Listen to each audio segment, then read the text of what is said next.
Justice Minister Bekir Bozdağ says 10 people dead, but the state news agency, Anatolian Agency, is now saying at least 60 people wounded, of whom 6 are critical. Now, these figures might rise. The Red Crescent is calling for blood donations and is inviting people in Istanbul to go to mobile blood donation centers that have opened in various parts of the city. Ataturk Airport has been closed. All flights have been cancelled. We're still in the stages of preliminary reporting, so the reports might not be accurate. But what we're now hearing is that there were 3 explosions at the international terminal, one in the arrivals hall, one in the departures hall, and one in the car park.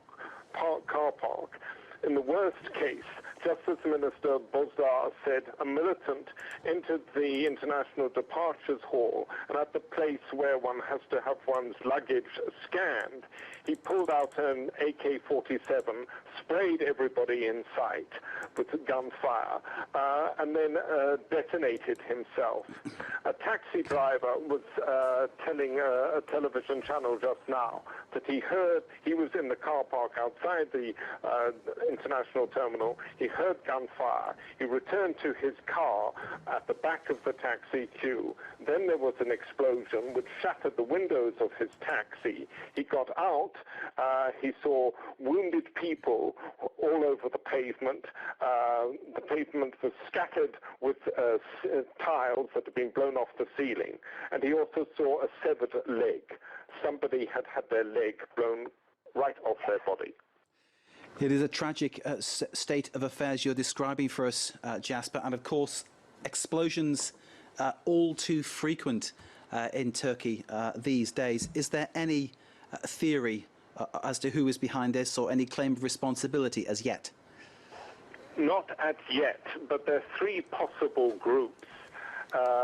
This is the second major terrorist attack in Istanbul this month. There was one on June the 7th when a Kurdish militant detonated a car bomb next to a bus, a police personnel bus, and killed 12 people. The day following that, another Kurdish militant detonated a car bomb down in the southeastern town of Midyat and killed 6 people. But those claims of responsibility came through a day, 2 days later. It's too early, according to Turkish experience, for claims of responsibility at this stage. The other group that could be responsible is the Islamic State group, which killed more than 100 people here in Ankara in October last year.